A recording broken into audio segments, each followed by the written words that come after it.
Hello, hello, hello. I'm Casey, this is Flash, and is this the real life? We'll find out. The fake news, everybody's all on the fake news these days. It's all about the fake news. Depending on your political agenda or perspective on things, some news may be faker than other news. Well, I agree. As always, stories that I'm talking about will be in the description below. I agree that the president making reference to terror attacks that have not happened or incidences that are being misrepresented is very troublesome. I think that that is reprehensible, and as somebody who has the bully pulpit, as they call it, who can take over the television stations and make them carry your speech regardless, you do have a definite responsibility to try and portray things as accurately as possible. However, with this whole fake news thing, it didn't start with Trump. Trump is not the first person to get on TV and lie. As someone who supported Bernie Sanders in the primaries before the election,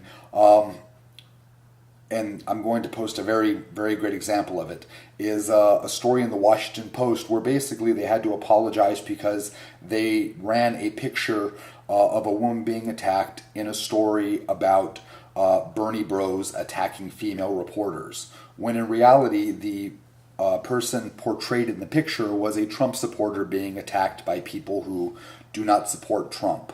And the editor had to leave, a lengthy comment at the beginning of the story, basically apologizing for fake news, for making the news fake.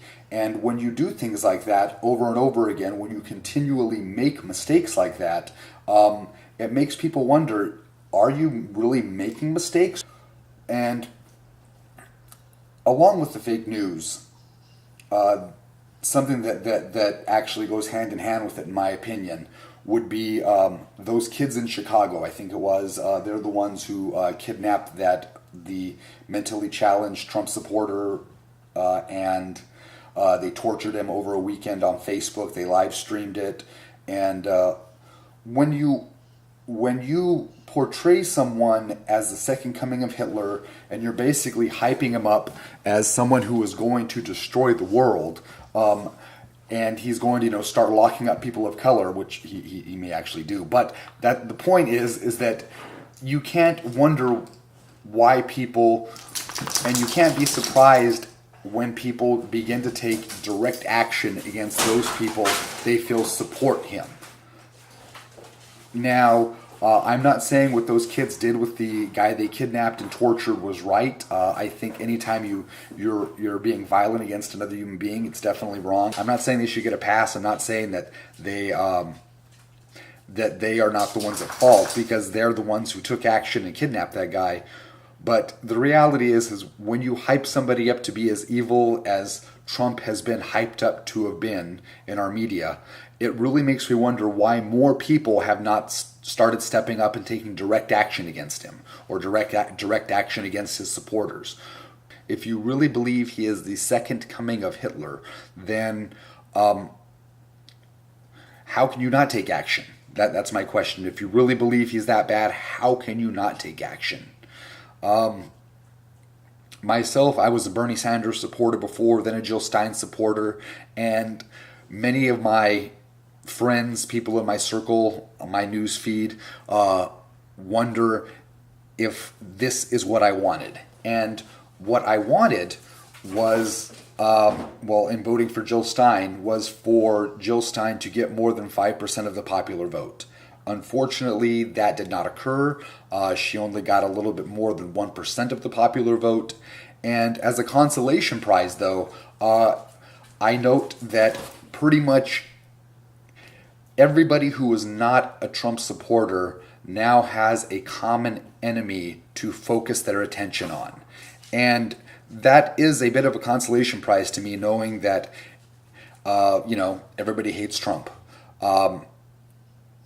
And when I say that, I mean the president is a bit like black licorice. He's either somebody you fanatically support or you're not too fond of. And as someone who is on the not too fond of it side, I noticed that there are many people who normally would not ally with each other in order to, be against the president.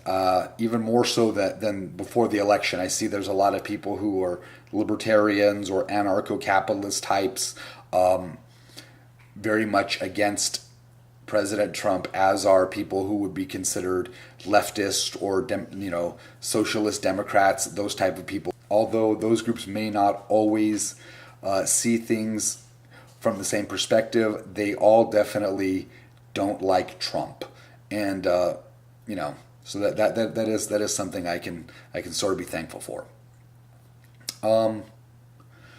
Very wet this weekend in Los Angeles. I'm not going to go out too far. Please don't take a selfie. I'm not taking a selfie.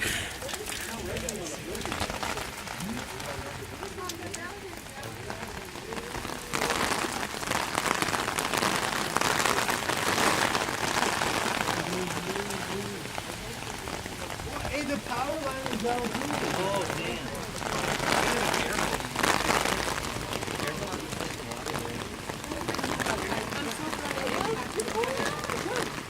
Very, very wet.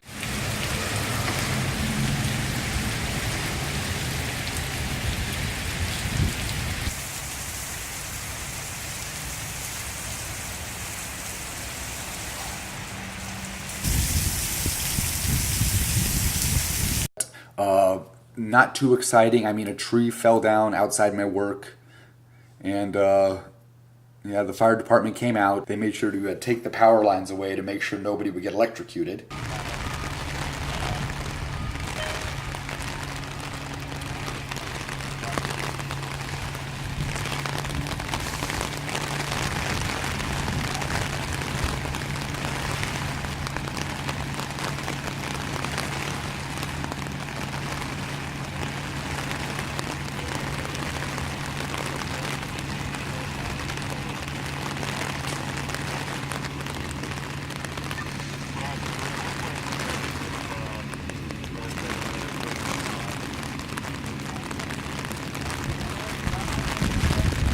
And so I'm thankful for that. I mean, sort of thankful. I would have been interested to see somebody get electrocuted, but it is what it is.